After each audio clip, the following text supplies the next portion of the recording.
could be dire. The implications could be severe, but I see our Prime Minister is leading the charge to represent the interests of CARICOM. If the U.S. implement the tariffs as currently prescribed, you can see an increase in freighting costs to the Caribbean in the region of 50 to 60%, and this would be applied to from raw materials to finished goods that we tend to import. As you know, we import a significant amount of goods, raw materials from either the U.S. or through the U.S., and this can actually impact the cost of living in Barbados. And in addition to costs of living, it would affect port operations, can also affect employment and costs of doing business in the Caribbean. Mr. Innes points out that unless a waiver is granted, other sources of goods may need to be found. If it goes into effect and there's no change of heart, or we can't get a waiver or exemption for the CARICOM or the Caribbean, it can have serious implications for Caribbean economies. And one of the things we would have to look at is sourcing products from other geographies or other countries other than the traditional ones we tend to source from. The Vice President of the Barbados Chamber of Commerce and Industry, Paul Innes, is a concern shared by Barbados' Minister of Foreign Affairs and Foreign Trade, Kerry Simmons, who also warns that higher prices could result from the latest threat of tariffs on Chinese ships by the United States.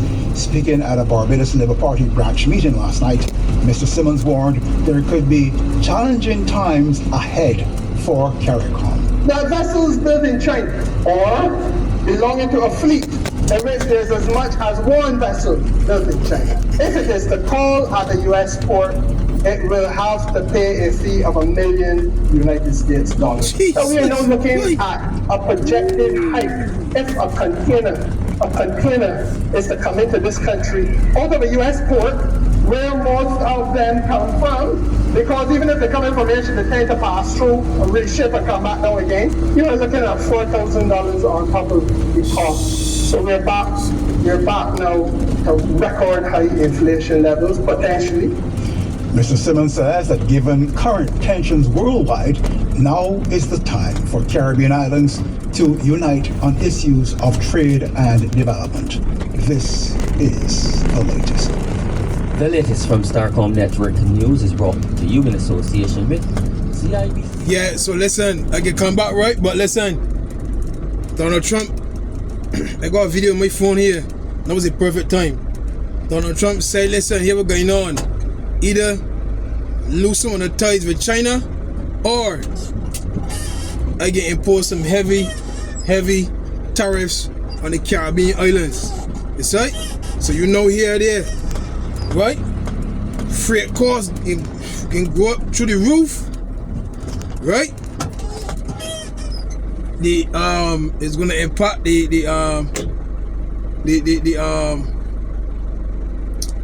economy here. It's gonna impact the livelihood here, right?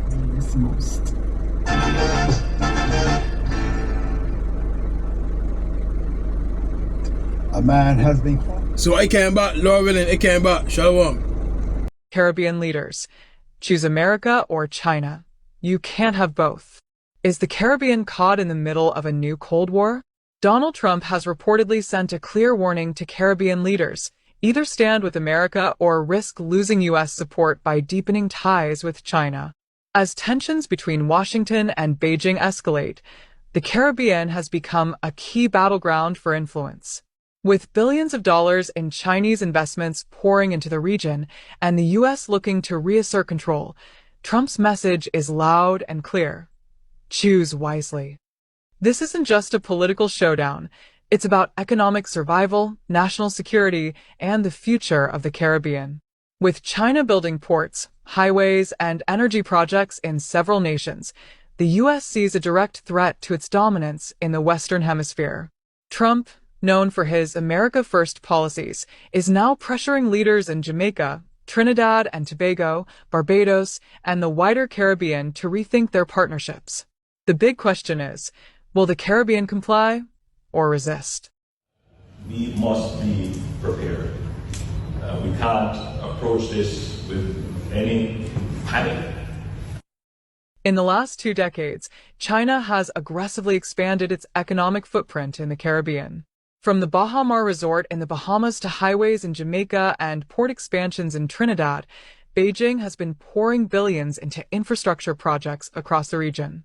Unlike the United States, China offers easy access loans with low interest rates, often requiring no political conditions. This has made them an attractive alternative for cash-strapped Caribbean governments looking for ways to develop their economies without the bureaucracy of Western financial institutions.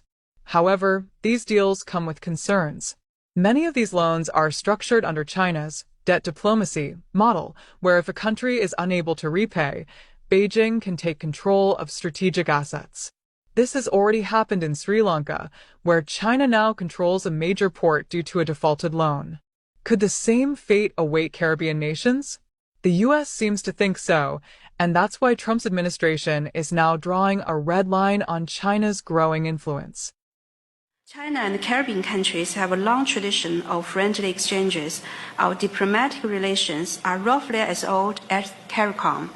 10 years ago, President Xi Jinping paid a historic visit to Trinidad and Tobago and met with leaders of all the Caribbean countries having diplomatic relations with China and established the China-Caribbean Comprehensive Cooperative Partnership. And ever since then, we have made great achievements and accomplishments, and China-Caribbean relations has become a shining example of mutual respect, equality, mutual benefit, and win-win cooperation. Reports suggest that Trump has privately warned Caribbean leaders that continued alignment with China could have serious consequences. His administration views China's economic involvement in the region as a direct challenge to U.S. authority. Washington's fear is that these projects are not just about business, but also about Beijing gaining long-term strategic leverage over the region.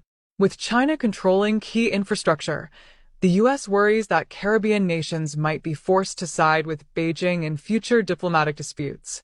A senior White House official reportedly stated, "The United States will not stand by and watch as our closest neighbors drift into the orbit of a communist regime." This suggests that Caribbean leaders could face economic or diplomatic consequences if they refuse to distance themselves from China. Could Trump threaten trade deals, impose sanctions, or even reduce aid? History shows that the U.S. has used economic pressure in the past to get its way. The Caribbean might soon find itself caught in a dangerous game between two superpowers. The U.S. has not spent great amounts of money in Latin America. And the Chinese, for years. They have very high levels of investment just about in every country, from Venezuela to Brazil to Argentina to Bolivia to Chile. The Chinese government and closely aligned military affiliates have spent billions in our region granting loans and building political alliances. For Caribbean leaders, this is a high-stakes dilemma. On one hand, China has provided much-needed financial support, helping to fund roads, hospitals, and energy projects without the political conditions often attached to Western aid. On the other hand, the U.S. remains the Caribbean's largest trading partner, the main source of remittances, and a key ally in security and regional stability. If Trump follows through on his warning, Caribbean nations could find themselves cut off from U.S. economic support, a move that could devastate their already fragile economies. At the same time, China's investments come with long-term obligations. If Caribbean nations cannot repay their debts, they risk handing over key assets to Beijing, leading to a loss of sovereignty. This is not just an economic decision, it's a geopolitical one. If the region chooses China, it risks angering the U.S. If it aligns with America, it may lose access to critical funding from Beijing. Stuck between a rock and a hard place, Caribbean governments must decide whether to prioritize short-term economic gains or long-term geopolitical stability. So, what happens next?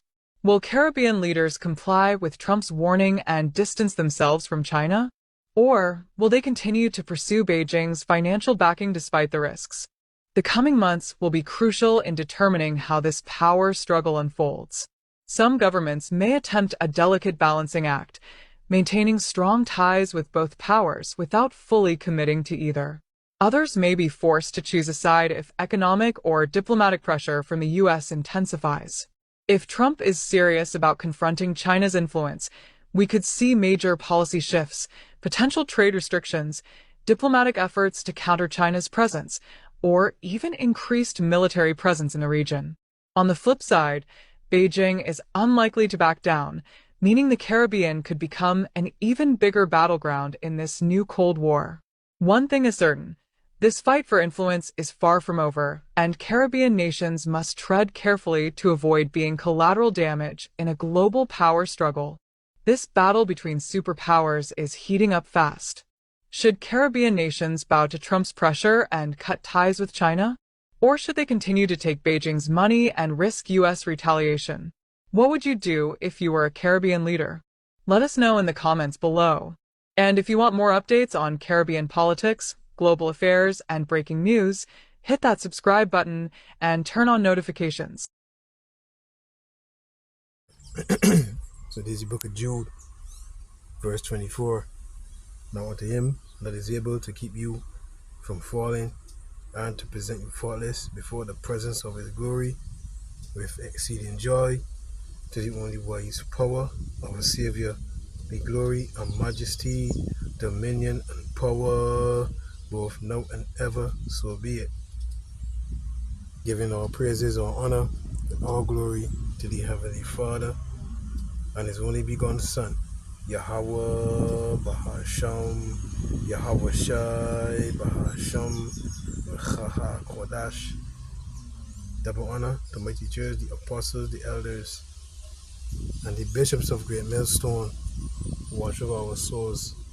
Shalom to the Yakim Guru that are sincere and serious doing the will of Yahweh Bahasham, Yahweh Shai Bahasham, Chaha Kodash. 2 Peter chapter 1, verse 1 and 2, to you all, stay strong and stay mighty, and take not the Holy Spirit from us, Yahweh Bahasham, Yahweh Shai. The brother, the disciple Kwasha Banyamia from the branch in Great Millstone, Barbados. Right, so I played the news clip, and then I played this video here. Right? The Caribbean is caught between aligning itself fully with the United States of America or China, which all two parties have their hands in the economy, in these Caribbean economies. So let me get a preset before I forget, right? Let me get a preset here.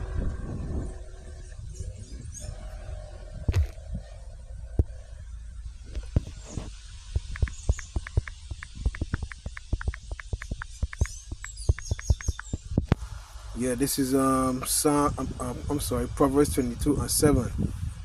It says, the rich ruleth over the poor, and the borrower is servant to the lender. So these Caribbean countries are servants to Moab, which is China, so-called Chinese, and then you got Esau, Edom, right, which is America, right? The so-called white man, Esau, Edom, right? But we all know the scriptures here that what? The whore sitteth upon many waters, right? The economies of the world is mostly driven by America's influence. That's why all the money is traded into what? US. You want to be a pilot, you gotta learn English language. The currency that dominates right now is the US currency, right? So Dimity power seat according to biblical prophecy, right? So what you had here, how much money does Barbados owe the IMF, right? I will type in. As of February 28, 2025, Barbados owed the IMF approximately US $471.6 million in total credit outstanding. Here's a more detailed breakdown. 471,000 $471,608,340 outstanding, brother. Right? There were no repayments made by Barbados to the IMF between March 1st, 2025 and March 24th, yesterday, 2025, right? The IMF Executive Board has approved funding for Barbados under the Extended Fund Facility and the Resilience and Sustainability, etc. The recent funding we get in December 2024, they approved additional US $56 million in funding for Barbados, including $19 million under the same Extended Fund Facility and US $37 million under the RSF, Resilience and Sustainability Facility. The BERT program, I hear some people say it's not successful, and some saying it is, but we really look at it, big man. We here paying more for everything, boy. The restructuring program has not been pleasant for the poor. It is only helping the rich, right? Let me get a preset here, right? Some people gotta work 2 and 3 jobs or take on 2 and 3 other tasks for the same money. Is right? Proverbs 10 and 15, the rich man's wealth is a strong city. The destruction of the poor is their poverty. Is right? So look at the destroyers, big man. It just everything done systematically. Is right? You know, my wife is always good at the supermarket. Is right? I don't do no shopping, she do the shopping. You know what I mean? I got the patience for that. Is right? And you know, things going up. The food has gone up. Is right? The internet bill has gone up. I used to pay XYZ, now it gone up. Is right? Water, light, everything gone up. Is right? That's they taking money from us to quote unquote pay back, you know, who they owe. Right? The IMF funding is supporting the implementation of the BERT plan, which aims to achieve economic recovery and transformation. Right? So that's America. So how much money does Barbados owe China? Some media sources have claimed Barbados was highly indebted to China. However, Barbadian officials have accused this information as being falsehood and innuendos and stated that less than 2.5% of the external debt of the country, minus $300 million, is owed to China. So I think I heard me Molly mention this as well. You know what I mean?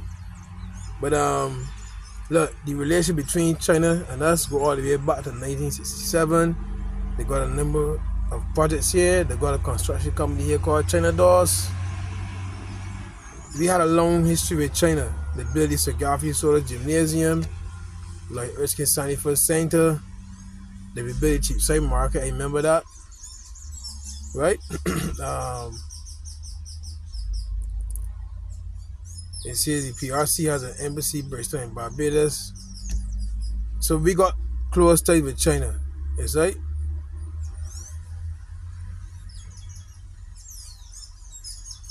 Barbados and China are members of the Belt and Food and Road Initiative Trade Agreement, the Caribbean Development Bank, the Group of 77, and the United Nations.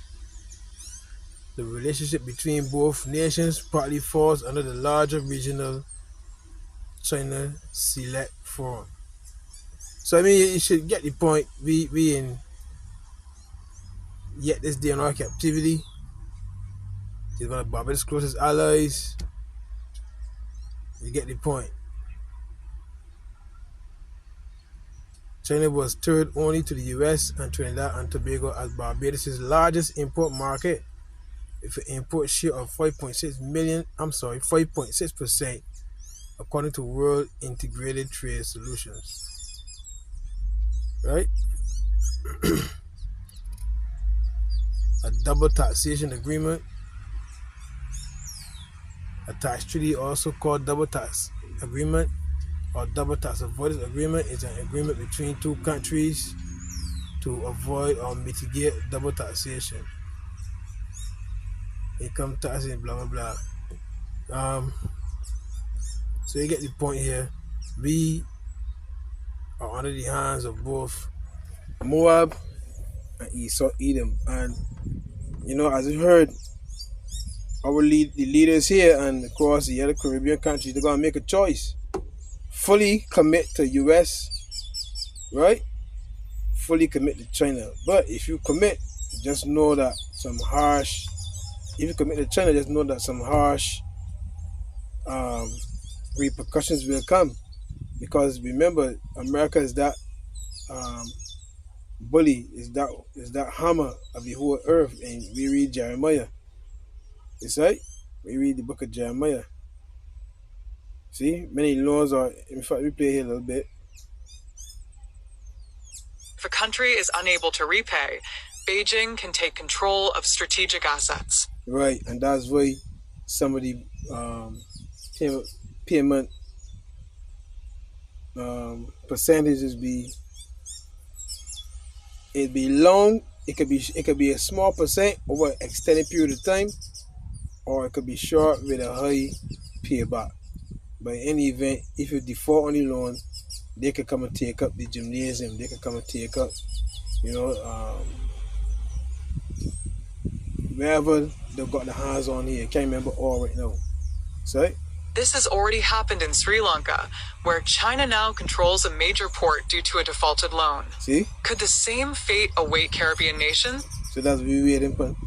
That's what we're looking forward to seeing here now. What the leader here, the Prime Minister, Mali, what she can do. You know what I mean? I'm waiting to see. Because they have to make a decision. They have to make a decision who they can choose.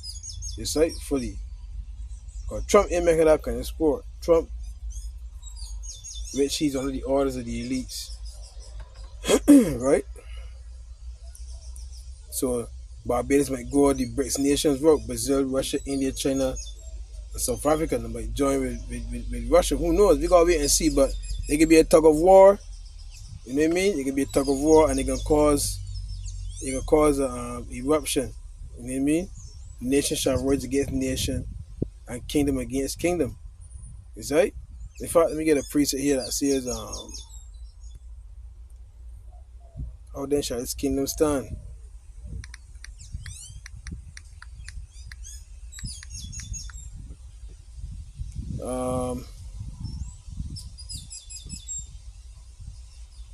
Matthew chapter 12 and verse 25, and Yahweh Shai, his name is not Jesus, okay? J was the last letter introduced into the English language in 1524 by Gian Trissino. Yes, right? And Yahweh Shai knew their thoughts, and set unto them every kingdom divided against itself is brought to desolation, and every city or house divided against itself shall not stand. And if Satan cast out Satan, how then shall his kingdom stand? Yes, right? So, yes, sir, this is well, get on in the economies in the Caribbean now. We gotta make a decision. The U.S. seems to think so, and that's why Trump's administration is now drawing a red line on China's growing influence. See? China. You see the whore, she's that whore. The whore see another woman there, man, dealing with she client. You know what I mean? Whore see this woman's a cunt, all that. Fuck this woman, really, so she kind of take me out of my mouth. No, boy, so they gotta impose. In fact, you know what? Please, no kind of my mind there, boy. Speak as a dragon. Then you get shot, man. Speak as a dragon. So, hey, come on, man. Oh, I put soap. I'm sorry. Speak as a dragon. Revelation 30 and 11. And I beheld another beast coming up out of the earth. The beast is a kingdom, alright? Not literal animal. You know what I mean? with long, sharp fangs. Nah, this is a kingdom, an empire coming out of the earth, coming out of the people, right?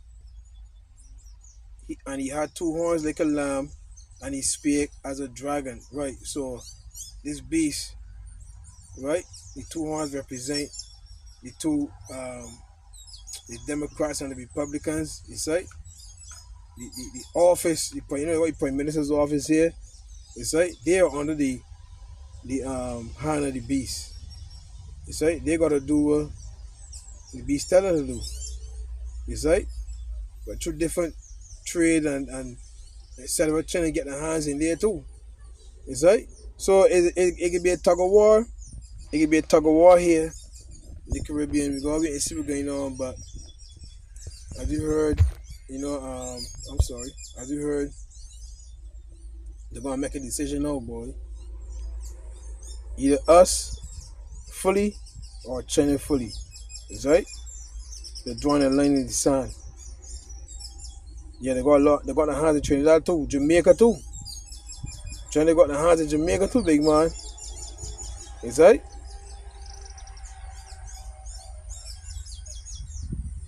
So yeah, man, that's all I got here for now. Trump making the move. It's right. This can cause the economies to reel, boy. As you heard the news, the freight crossing go up so high. It's right.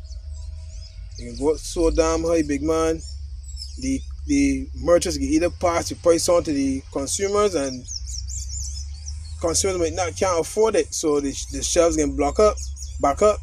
Who knows? We gotta wait and see, but all it ain't gonna be good. All it ain't gonna be good. We gotta wait and see. You know what I mean? Shalom.